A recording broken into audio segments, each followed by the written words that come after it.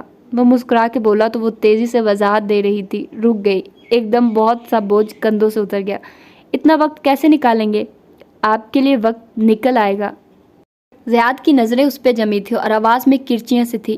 لمحے بھر کے لیے وہ کچھ کہہ نہیں سکی، پھر جیسے وہ سنبھلا، ویسے بھی اگر یہ وہی عامل ہے جو میری ماں پہ جادو کر رہا ہے تو میں اسے ضرور ڈھونڈنا چاہوں گا۔ اس کی بات نے ماحول میں ایک دم سے بھرتے تناؤ کو تحلیل کر دیا۔ کشمالا نے گہری سانس لی۔ مجھے یقین ہے یہ وہی ہے، نہ صرف آپ کی امی بلکہ مجھ سے جڑے ہر انسان پہ جادو میں یہی شخص ملوث ہے۔ میں کرسڈ ہوں زیاد، اور جب کوئی انسان ایک دفعہ کرسڈ ہو جائے تو اس کے قریب آنے والے ہر انسان کو وہ جادو چھونے لگتا ہے۔ اسی لیے آپ نے شادی سے انکار کیا تھا، آپ نہیں چاہتی تھی کہ آپ کے وجود سے لپٹا جادو مجھے چھوئے۔ وہ زخمی سا مسکرایا، اس نے اس بات میں سر ہلا دیا۔ میرے قریب جو بھی آئے گا یہ جادو اس کو اپنی لپیٹ میں لے لے گا۔ مجھے نہیں معلوم ایسا کیوں ہے، لیکن یہ میرا دل کہتا ہے، میں اس جادو کا مرکز ہوں۔ وہ عامل صرف مجھے نقصان پہنچانا چاہتا ہے، میں اپنی وجہ سے مزید کسی کو ہرٹ نہیں ہونے دینا چاہتی۔ کاش آپ مجھے یہ پہلے بتا دیتی، جو لوگ آپ سے محبت کرتے ہیں وہ آپ کو آپ کی ہر قرض کے ساتھ قبول کرتے ہیں کشمالا۔ وہ دھیرے سے بولا۔ اس سے پہلے کہ وہ کچھ کہتی اس نے تیزی سے بات بدل دی۔ بہرحال وہ سب ماضی میں ہے، اب آگے بڑھنے کا وقت ہے، اور میں اس عمل کو روکنے کا۔ وہ گھڑی دیکھتے ہوئے کہہ رہا تھا، آپ کو جب میری ضرورت ہوگی میں ایک کال کے فاصلے پہ ہوں گا۔ متانت سے کہتے ہوئے اٹھ کھڑا ہوا، وہ بھی ساتھ ہی کھڑی ہوئی۔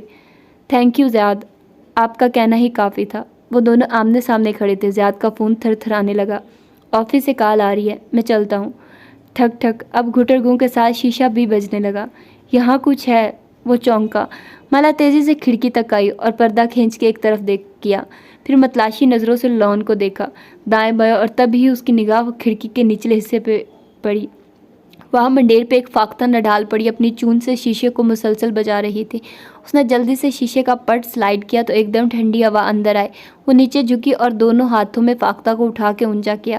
اس کا ایک پر زخمی تھا اور اس پہ خون جمع تھا۔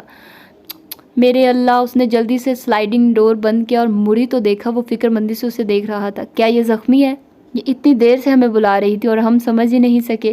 وہ صوفے پہ بیٹھ گیا اور اسے گود میں لٹا لیا، پھر اس کا پر احتیاط سے اونچا کر کے دیکھا۔ وہاں کٹ سا لگا ہوا تھا جس پہ خون جمع تھا۔ اس کی نظریں فاختہ کے پنجوں تک گئی، ان میں ایک ٹہنی پھنسی تھی۔ یہ اپنے گھونسلے کے لیے ٹہنی لے کر جا رہی تھی۔ یہ ایک ماں ہے اور اس کے بچے اس کا انتظار کر رہے ہوں گے۔ وہ سر جھکائے اس کے پر کا معائنہ کرتے ہوئے دیکھ رہی تھی۔ زیاد سلطان اداس مسکراہٹ کے ساتھ صوفے پہ بیٹھی لڑکی کو دیکھے گیا جس کی ساری توجہ زخمی پرندے کی طرف تھی۔ اس کا خون پھر سے تھر تھرانے لگا۔ میں چلتا ہوں، مجھے اس کی خیریت کی خبر دیجیے گا۔ اس نے سر اٹھائے بغیر گردن ہلا دی۔ اب وہ بکبی کو آواز دے کر موہت کا فرسٹ ایڈ باکس مانگ رہی تھی۔ اس کا دھیان بڑھ چکا تھا، گود میں رکھی فاختہ در سے ہلکا ہلکا چلا رہی تھی۔ زیاد مزید کچھ کہے بنا باہر نکل گیا۔ لاؤنج میں ہور کا فیڈر ہاتھ میں لیے فارمولا مکس کرتی ماہی نے خاموش نظروں سے اسے جاتے دیکھا اور پھر اپنے موبائل کو۔ کم بخت! کسی کی شان میں بڑبڑا کے اس نے فیڈر بچی کے منہ میں ڈال دیا۔